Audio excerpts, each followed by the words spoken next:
Yeah, well, I'm back. There's no use pretending. CHistrue is here. I'm out of retirement. And the overall trend of this channel is away from, let's say, mathematics, more towards philosophy. In other words, away towards what is based on proof and rigor, towards my being able to say anything I want and it's not falsifiable or provable or disprovable, right? You don't get much more fun than that. Just kidding. No, I'm still going to do mathematics and some rigorous stuff, but I am on the track here of, let's say, the issue of universals.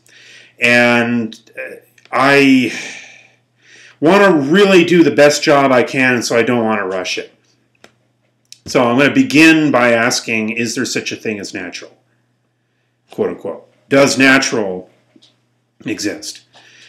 It's not directly related to the question of universals, but I tend to think that if one says that there is such a thing as quote-unquote natural, then you might at least be on your way to accepting something akin to Platonism in the biological world, or which I'm fully going to get to in my next video. So this either is or isn't part of my series on universals, depending on how you look at it, but it's maybe a way of meandering a little bit. So if you want to consider this a detour from my series on universals, you may. It can be a self-contained video on its own. Is there such a thing as quote-unquote natural? Does natural exist? If we say yes, we are committing ourselves possibly to certain political views. One of those I would think would, and it's a little bit paradoxical, because in a strange way, the term "what is natural" becomes a political football. You know, different political ideologies will argue over what is quote-unquote natural. As a general rule, the upholders of the naturalness meme would probably tend to be environmentalists, as a rule.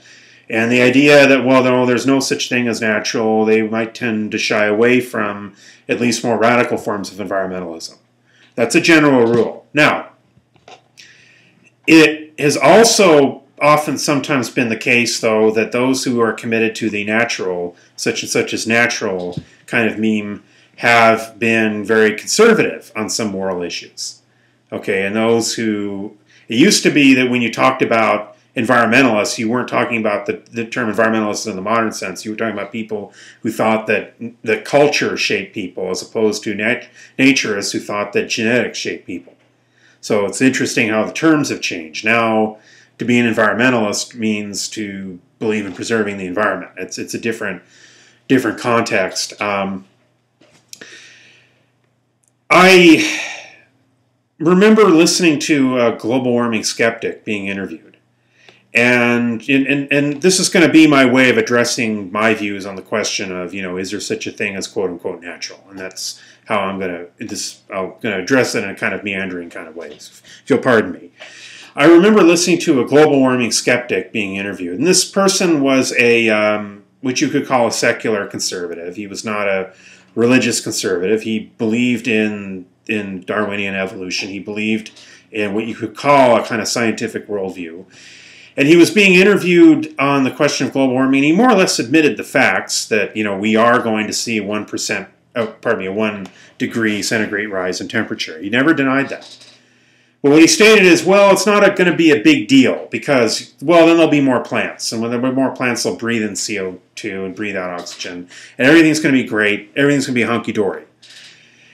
And I remember listening to this and I remember thinking, well, you're willing to tamper with a living system, i.e. the planet, based on something that hasn't been proven. It has not been proven that there will be more plants. You're making a prediction. You're making a prediction based on some kind of a model that there will be more plants, while you're criticizing global warming advocates for also making predictions based on a model. There's a little bit of a contradiction there, you know, but because he was being very critical of that in one context, but doing it himself in another context. And so, but it just the whole idea that one would be willing to risk a whole degree in temperature rise, disrupting, well, here, I'm going to tip my hat here, disrupting the natural balance for the sake of an unprovable, for the sake of an abstraction, for the sake of a model that must be true, and yet, if it isn't true, and we then go ahead and do the experiment and it fails, we're in big trouble. Now, that kind of thinking of just sort of ignoring what is natural is not simply limited to global warming skeptics. There are people who would be very much on the progressive, consider themselves to be on the progressive left, who would do the same thing. And this is maybe going to be a little bit sensitive. You know, I hope that this comes off correct, but there are, let's say in the 60s and 70s, there were people who believed that the biological family unit, which appears from any objective study of human biology to be more or less essential to hominids. You know, it is where we differ from other ape lineages, even in some ways even more than our standing erect and our large brain size, is the fact that we pair bond. Few other apes pair bond too, but we are the ultimate pair bonders, and that seems to be a source of stability in society, a source of nurturance and care for the children, if done correctly, and where men are forced by convention and also by their own biology to be providers and not simply going from mate to mate. Okay, well, the idea was that by abolishing this concept or undermining it, you would have a kind of anarchist or socialist utopia where everybody would be equal and that the family unit would be overridden. Now, those who promoted a policy of no-fault divorce were not, by and large, Marxists or anarchists. But they tended to be left-leaning and liberal-leaning people who had a belief that somehow this would liberate women from oppression.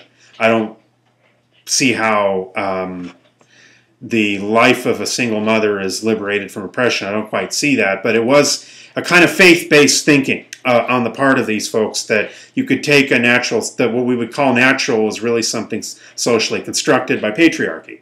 Just like the people who are global warming deniers have a similar kind of thinking that, well, there's no such thing really as natural. Human beings are the dominant species, and we have the right to define the earth how we want. On both the right and the left and in the center, you have the idea that we can ignore what is natural. We can ignore ecological limits. We can ignore evolutionary biology. I do not believe that we can. Now, I am not suggesting, again, this is a hate-free channel. I support women's rights. And I'm not suggesting we go back to Leave It to Beaver in the 1950s and Father Knows Best. We are not going to go back to that. That is impossible. We would undo many of the democratic gains that women have made and have rightfully made. I mean, definitely we want not 70 cents to a dollar. We want $1 to a dollar. Okay? It's a labor issue. It's an issue of fundamental equality. And we are also not going to go back to the Pleistocene. Okay? Such as some of the radical primitivists and environmentalists want. Okay? In both cases, there is an idealized past that never was. The Pleistocene was not ideal, nor were that human beings were natural in the sense of we were, quote unquote, in our natural environment, nor was the 50s ideal, a time of, quote unquote, the natural family. Okay, neither of these were ideal times, and I'm not suggesting either that we can or should go back.